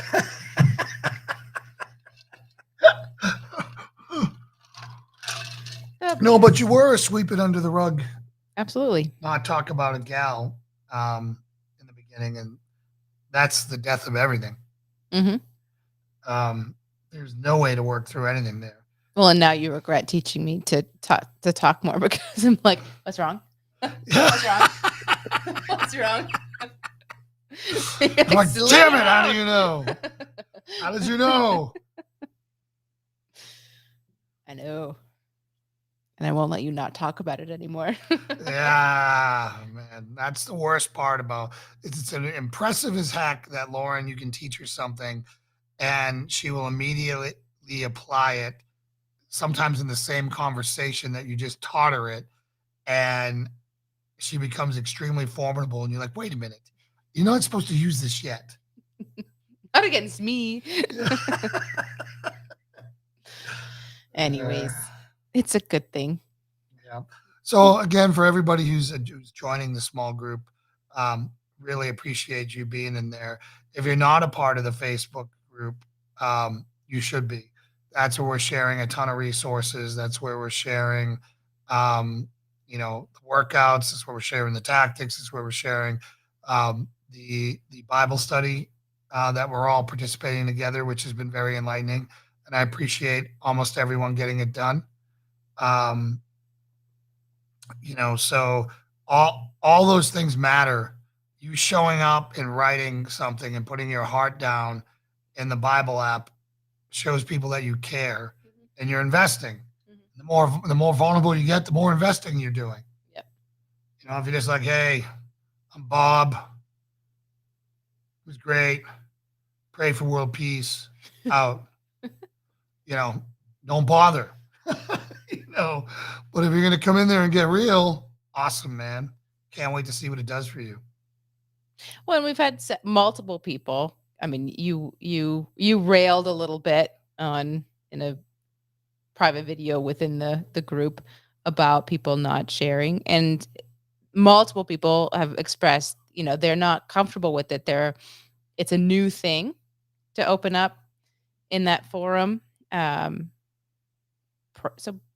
Pray that God helps you with that. I mean, if you need to put a prayer in, that's a personal struggle, something you're working on, pray. That could be a prayer request to put in. Yeah. That you can get there. Show that you want to get there. Pray for that. Diana says, also, my mother almost named me Anna, so my name would have been Anna Nicole. Anna Nicole Nicole Smith. Oh, yeah. Okay. Yeah. Well, you not the best out. Name to be connected to. John nixed that name. I'm sure Diana is very happy about that. Yeah. Yeah. Picked well. So, what are some things that you are looking forward to or some challenges that you're looking, where are you looking for growth spiritually? Am I looking for growth spiritually? I'm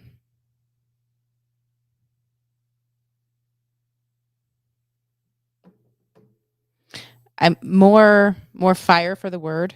You know, I've been speaking in the group this week about struggling to find time and giving my best time to God to really have the passion for reading the Bible. And I think part of why I continue to fail at finding adequate time each day and every week for the word is because I don't. If you really have passion for something, you make it happen. And so I think that is where I need to improve. And I think that spending more time in the word, it'll be as kind of a self-fulfilling thing. You know, spending more time in the word, I understand it more, I'll get more passion for it, and it'll continue to grow in itself. I think is an area of growth that I need the most. And I know that coming into this massive rocking of the boat that baby number 2 is about to bring, that it's going to hit on all of my weaknesses, all of my wound struggles on trying to be in control of everything all the time and trying to be perfect all the time, and areas that I have made progress on that I'm going to be gripping on as much as I can to not backslide. You don't have to be perfect. I know that. I'm just reaffirming you don't have to be perfect. I know that. Walking it out sometimes is. But my sin is obvious. My rage can be my sin, and when that flares up, it's obvious. That rarely happens. What is your stumbling blocks outside of not reading the Bible? Like you've got to, you're the most patient person I know, but everyone's patience gets tested. I've seen your patience come to an end at times, but where is your, what's your Achilles heel? Like, what are your stumbling blocks that we can pray for you on? See that smile? You weren't supposed to ask me that. No, I'm thinking. So you might have to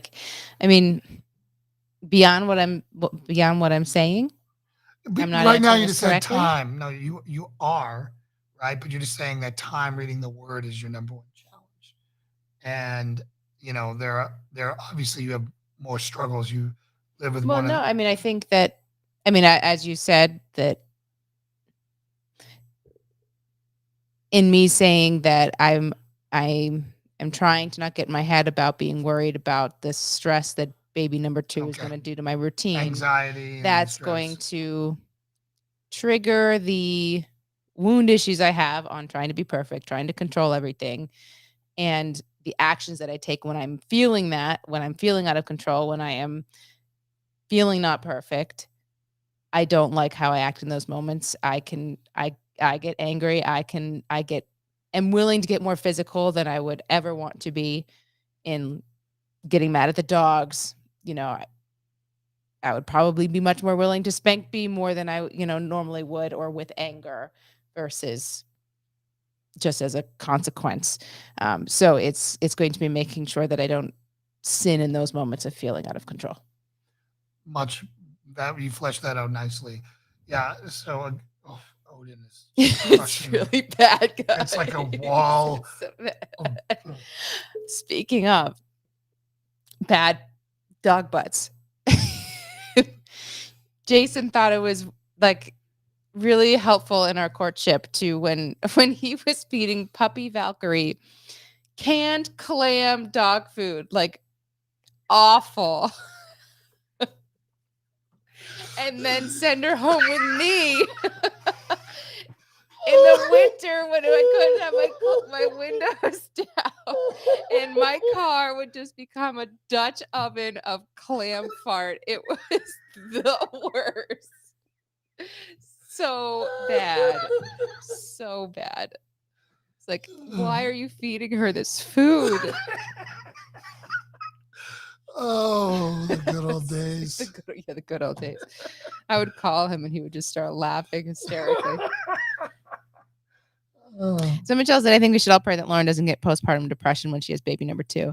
And I appreciate that, Michelle. I struggle with, I would not call it significant depression, on and off, mild depression. I did not have any experience of that with B, other than obviously like you have your off days or like your hormones are all over the place. But I enjoy, like I stayed happy like throughout that process. So I pray it's the same experience this time. Obviously there's going to be a different juggling act. But postpartum depression kind of clinically can be very, very serious for women. And I did not, praise God, have that with B at all. I pray you don't have it this time. Yeah. And I totally agree with that. What are some issues you guys are working with? You guys want to call in with that? John said, Lauren, you're not alone with struggling with perfection. That is an issue I have as well. Thank you for sharing that, John. Yep. Michelle said, neither did my niece, but she did after baby number 2. So I know I have a lot of people who will be watching out for me. Some things that you guys are struggling with, if you want to call in or you want to put it in chat, we can weigh in on that. Again, this is a two-way show for a reason. While we're still small, I like the fact that I get to know you guys. I like the fact that I know your struggles. I like the fact that I chat on the phone and phone calls and video calls with my audience. Mm-hmm. They become family. I hope this show continues to grow, and that will come with its own challenges. But for right now, use us for all you got. You've got prayer warriors and a lot of people who've been through a lot of stuff here that are willing to share the combined resources to help each other. So I think I can apply the whole like the temptation versus sin thing kind of to my emotional stuff that goes on, like the feeling of out of control, and I can recognize when I'm starting to go down that road and there is the temptation to act on it, to get short-tempered, to start yelling, to lash out physically or whatever it is that is satisfying in that moment, because that's it's an outlet. And I have really found it helpful. I mean, I can acknowledge when that temptation of reacting to that emotion is kind of festering. And I just kind of get on the repetition prayer. God, please help me not sin in this moment. Please help me not sin to get through this. And that's elongating your fuse. Mm-hmm. My problem is my fuse is so short. I need to get that prayer in here more before, like, commit to 10 seconds of prayer before I want to take an action. Yeah. So I have found that incredibly helpful, because it's making me put into words that I'm acknowledging and therefore taking accountability for what I'm feeling. And that if I act on that, that is tipping that over the line from the temptation into sin. And so that has been very, very helpful for me to do that. Doesn't always work. But I am much more cognizant of it and immediately more repentant of it. You're such a superwoman though. Like, you even help me. Like, when you see me getting up and you help me to focus, redirect. So John's calling in. Great. So awesome. Hey, John, you ready to come on? All right. All right, everyone. Welcome, John, to the show. Hey, John. Hi, John. Hello, everyone. Hello. I just wanted to touch on this perfection thing for a little bit, because I think there's an awful lot of people that have this and they do struggle with it, but they don't realize exactly what it is. Mm. And even especially at work, like I work in a place where deadlines are, you have to get certain things in at certain times and things like that. So there's always a push. And I'm going to say, I don't know, about a month ago, people started noticing that it's not that I didn't care, but I just wasn't. wasn't as stressed out anymore. And I guess there was a point that I didn't care. People were like, they were making fun, like jokes about it. Like, remember the Office Space? You ever see Office Space when the guy gets hypnotized? Yeah. By not caring about his job, and they were like, "Hey, did you get hypnotized or something?" And I said, "No. You know what? I started praying, and I found Jesus again, and I just don't care about perfection anymore. The Lord knows that I try my best, and it's good enough for Him, so it's good enough for me. So that's kind of helped me, and I don't know. I just wanted to touch on that because I think there is an awful lot of folks out there that do struggle with that and just don't know how to deal with it. But if they say a prayer and just ask Jesus to help them, He will. Yeah, and I think a lot of people they can recognize that they get angry or that they get whatever kind of the resulting emotion is, anger is but they don't walk it back kind of up the ladder on why am I experiencing that emotion to, I have the wound of trying to be perfect, or, so they can't figure out where is this coming from. And so I think it definitely helped me when I was able to pinpoint more of kind of based on my family dynamics growing up. I am a people pleaser, perfectionist, kind of to the death. So once I was able to recognize that, I could say, okay, this is now why I'm feeling out of control because it's not going perfectly, or this is why I'm angry because don't think I'm being perfect, right? So that it definitely helps to make those connections, and then applying prayer. And so that's great that that people around you were able to actually see a tangible difference in you there. Yeah, right. And I think anger is like a very dangerous byproduct of perfection. I think, and you really, and I hope you're in a spot where you're fortunate enough, not you, but I mean anyone, where somebody can actually tell you that. Say, hey, you're really angry, and I think this is why. Nobody ever said that to me, other than my wife and my daughter. But for guys, like, everybody that I work, we're all type A guys. A lot of guys are, they're pretty closed. They don't. Nobody talks about their feelings. Yeah. And I think, I started to do it, and I guess other guys were thinking, hey, well, John's doing it. It's okay. That's good. And I'm kind of glad to be a part of that. I'm kind of glad that I kind of started that. But it's okay to say you pray. It's okay to have faith in Jesus Christ. And I hope I kind of started something that I think it sounds guys got away from and they need to get back to. Well, I think we all. So that's all. That's all I wanted to say. No, thank you for calling in and sharing that. It's. I think hearing that different. I mean, you and I are very different people. Obviously, there's a lot of times people would think that a kind of a woman perfection. That a man might not struggle in that same way, or vice versa. So I think it's great that that people realize that. I mean, there's wound categories, and so there's going to be a lot of people who fall into each one, and it's going to, come out as its own flavor. But I think we all have a lot more in common in that way than people recognize. Well, I think especially in a marriage as well, because if you're a perfectionist, then maybe your spouse or your daughter don't think that they're not doing as well as they could in your eyes, which is.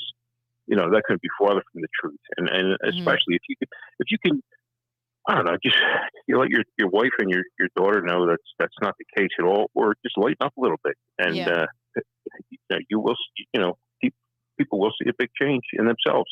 Yeah, which is only going to be for good. Yeah, agreed. Awesome. Well, thanks for calling in, John. Thanks for calling in, brother. Appreciate it. You're welcome. Hey, okay. Have a great night. Bye. I think that's a good point about kind of as far as marriage dynamic or family dynamic, for everyone to know what their loved ones' wounds are. So because you, especially in the beginning, you'd be like, why is she so mad? Like, what's going on? What flipped, like out of the blue, seemingly. Why is she like melting down right now in this way? And I think now you can see the bigger picture. I've gotten better about communicating it too, but you can appreciate what might have built up to that. And so you're not kind of thrown off as much by it anymore. You know how to step in and help. And That's so why if it's so each important to person get keeps vulnerable it, around your family so Yeah. that they know how to help you. yeah, kids too, you know. And I mean, there's been times in the car where like I'll be doing my God, please help me not sin in this moment. God, you know, that with out loud, and B's there, you know, and so I like that she's going to see her mom Yep.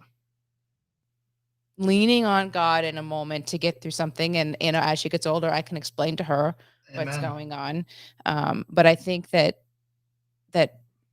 especially parents kind of closet off their emotions from their kids a lot.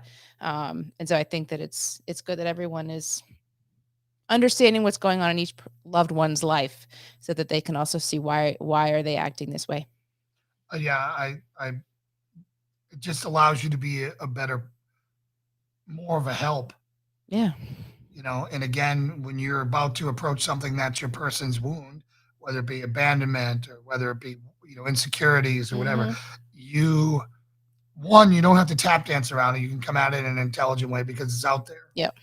And you're not, you know, what so many people pretending it's not there.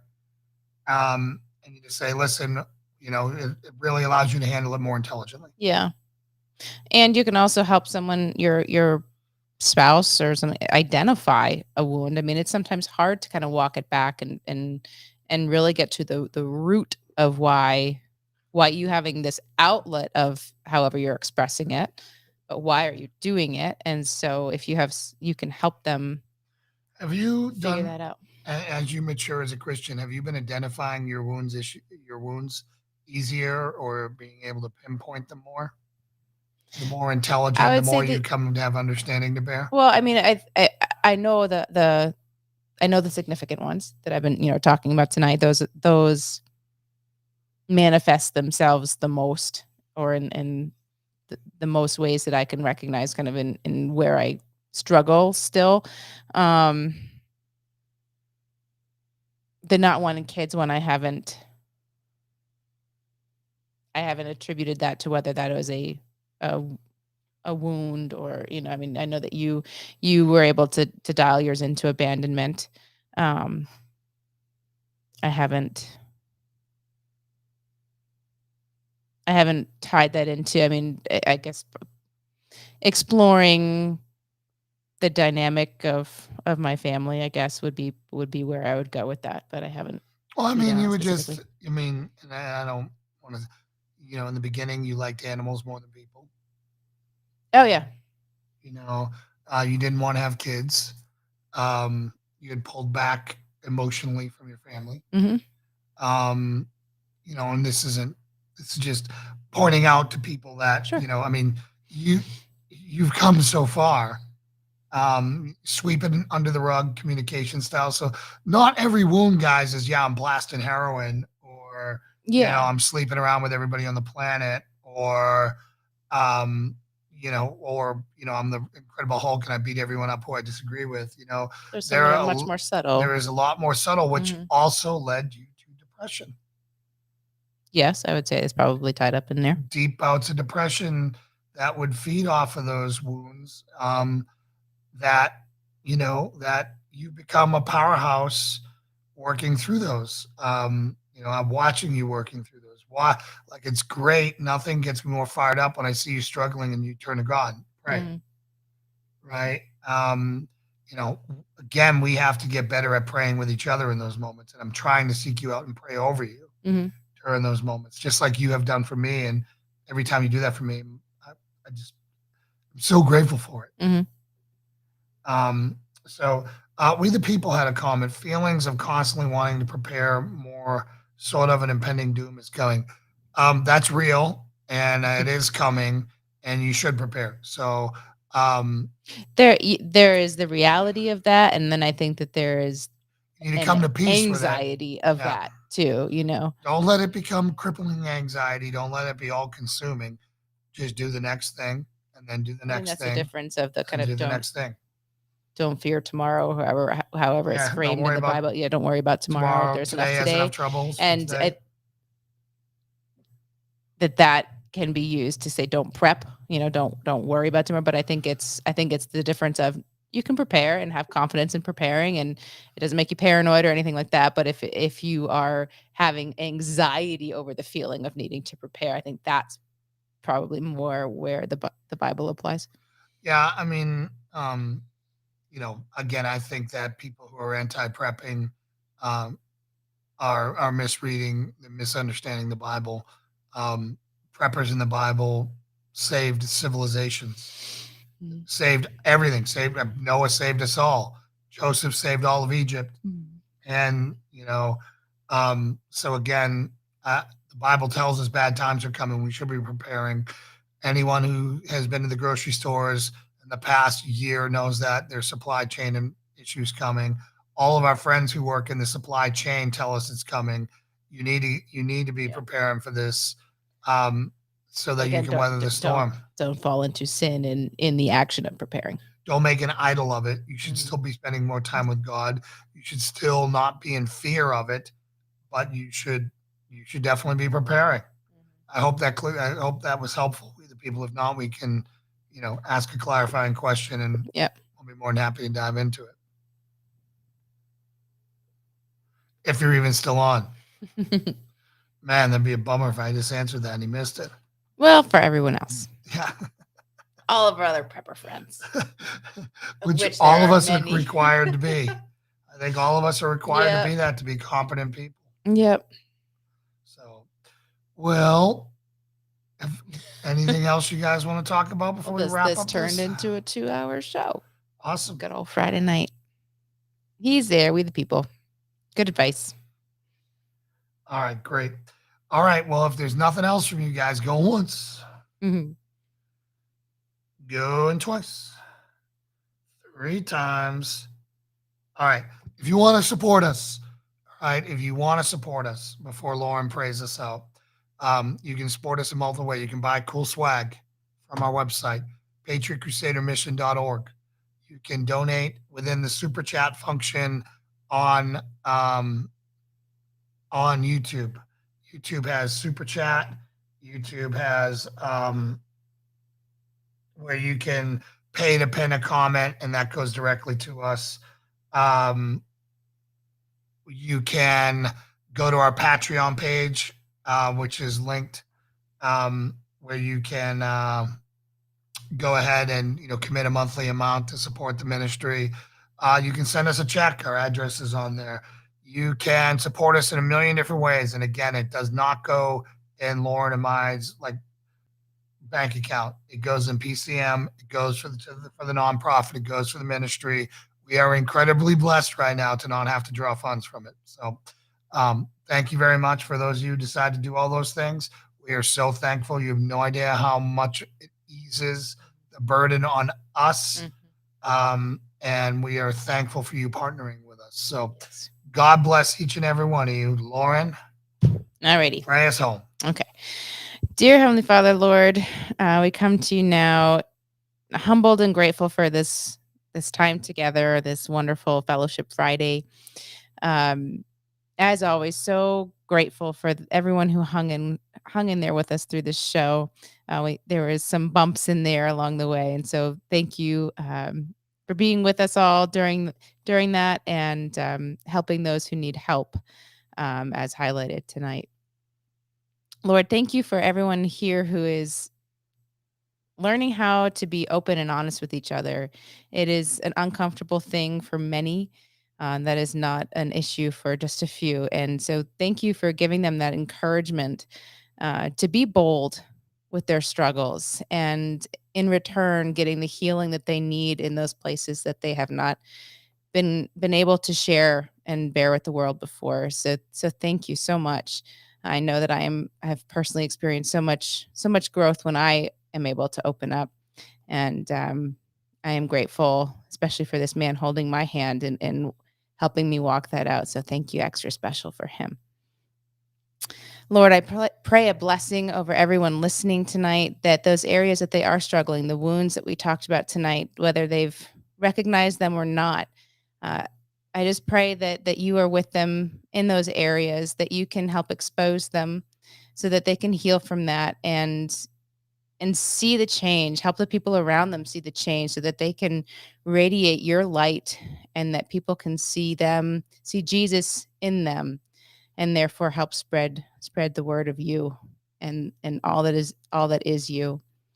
Lord, as we go into this weekend, I pray a blessing of peace and health and safety over every single person listening, and that they are able to give you their very best time each and every day, especially on the upcoming Lord's Day, that they just sit with you in silence and just can appreciate all that brings them and that relationship with you. And I say all of this thing in Jesus' name. Amen. Amen. God bless you guys. We will see you on Monday. God bless. Happy Have weekend. a great weekend. Bye. Good night. Good night.